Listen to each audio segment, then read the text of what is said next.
Last week, I did a video on how the U.S. government supports the pharmaceutical companies and discovered that a number of years ago, the pharmaceutical companies came to the U.S. government and said, we just can't afford drug discovery. You need to take it over. And they entered into an agreement, and I did a white paper on it, that basically put us in the position of financing drug discovery.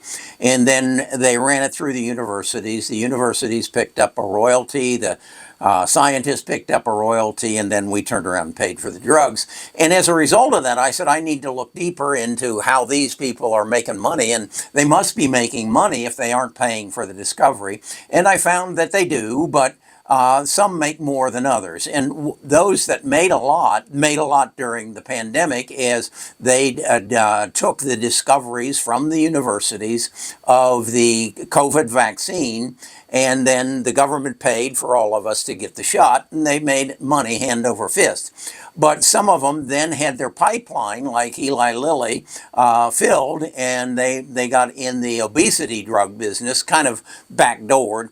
But other companies didn't have anything to fall back on. And the main one of that was Moderna. Moderna made money hand over fist through 20 through 21 on COVID-19.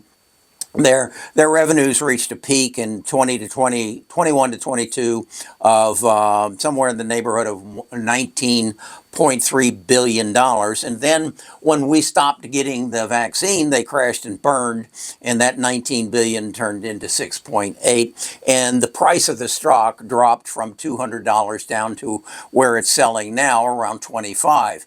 And I looked at that and said, you know, that's a depressed stock. That's really down. But then as I dug deeper, as I asked Samantha, my AI agent, to look into it deeper, what I found was they have cash. They paid all their bills from the profits from the Moderna or the COVID vaccine. So they have no long-term debt to speak of. Their debt to equity is, in fact, is a 0.07, meaning that 7% of their equity is represented in debt, which in financial terms means they have no debt. Then what was important that I saw was they have a backlog of drugs that they do have rights to, 15 of them, that, as a matter of fact, that will come to maturity, and they will rebuild their structure over the next 5 years. So what they have, an 8 billion, again, understand that their peak was 19.3 billion in 2021 to 22. They have a potential for a COVID booster. It's a COVID and flu booster combined. That's an $8 billion TAM. They have a RSV. This is another respiratory the virus that is very often occurred in elderly people and young children. That has about a $10 billion potential.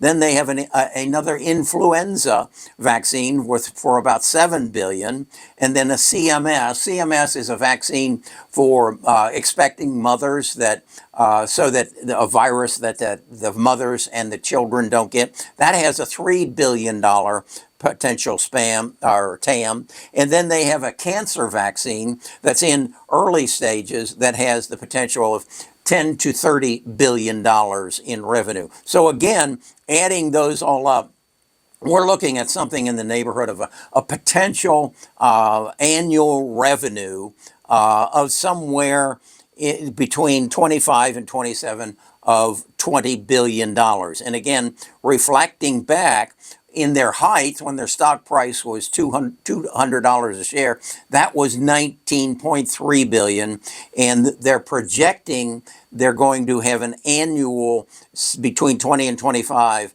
of 20 billion. So this is a stock that is a potential big producer, and they have the pipeline to feed it. So with that in mind, I then went and said to Samantha, let's take it a step further and let's search Wall Street and find out what Wall Street believes based on their knowledge of Moderna what is their price going to be under a conservative scenario, a moderate, and an aggressive scenario? What can we expect that price to be in January of 26, 27, and 28? And this is what they came back with. As you see, conservative, it's currently selling for $25.37, would be 30 in 27 and 35 and 28. But on the moderate says it will start 26 with a price of $60. That's up from 25.37. Start 27 at 90 and 28 at 110. Well, that's a four banger. Okay, that sounds great. Well, what if everything falls into line? What are we talking about? 100 by the end of this year? I don't see that happening. 180 by 27, 250. Now, the 250 sounds high. That would be what, a five banger. But the reality is, it in 22, it was up to 200. So, and that was on less earnings and revenue than what we're expecting to happen between now and 28. Now, again, we need to recognize that just this weekend, Trump threw another rock into the workings in saying that he's going to bring pharmacy prices down by as much as 80%. I don't have any idea on that, but I would point out that of all the large pharmas, that would be Lilly and Pfizer and some of the others, they were all down today on that news. But Moderna was not, because Wall Street knows what I know and what you need to know. So what I then do with Samantha is say, okay, now give me a scale on the scale of A to F.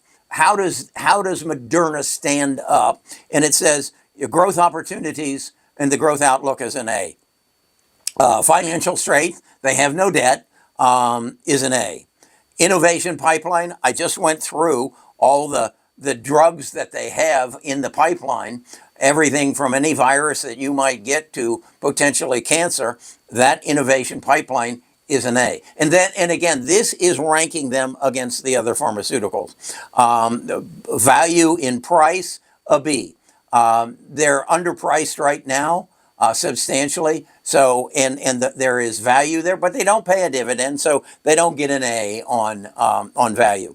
Market height, what they're saying is a C plus. They're basically saying Wall Street recognizes it. Wall Street generated this number that says on a moderate scale, they're going to go from $25 to $110 over the next 2.5 years. So that gives that. So an overall scale, basically, and what this is my scale of 1 to 100.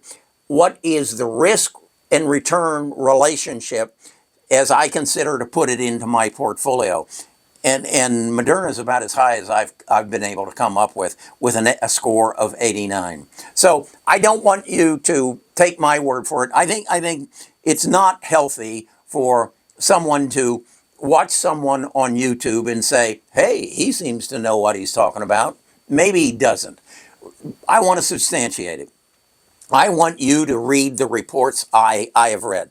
I'm going to send you a briefing, and it's a 5-page report that will give you an overview of everything relative to Moderna. And then I want to send you the full report, and that's 12 pages that breaks down the company in every aspect: past history, current situation, and future history, and then substantiates the prices that I've just given you. What I want to do is you come into the description, and I'll set up a landing page that you just come and give me your email address, and I'll send you these 2 documents so that you can look them over. You can see, does that make sense? And then you can make a decision.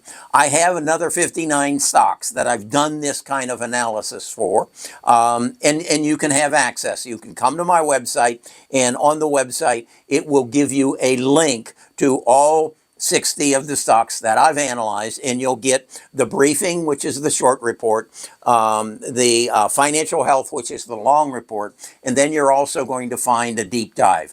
The deep dive is a AI generated podcast that takes everything out of this 15-page report and puts it into about a 15-minute interchange that puts it into understandable terms so that you can listen to it when you do out on your jog or your walk, and you can learn about these stocks. I do not want you taking my advice or anybody on YouTube or Instagram or TikTok advice on what stocks to buy. That was what you did before you had access to the data of all the knowledge in the world on any stock, and then the professional analysis that I get out of AI. This is the new way to invest.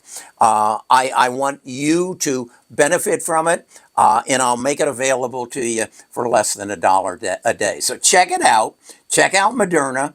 I don't think the world has woken up to it yet, and because of Trump's shenanigans relative to stock price, and quite honestly, I hope he makes that happen. But if you dig into it, you're going to learn it's not so much the pharmaceutical companies, it's the intermediaries, the people who stick their hand into the pot and say, I want some of that too.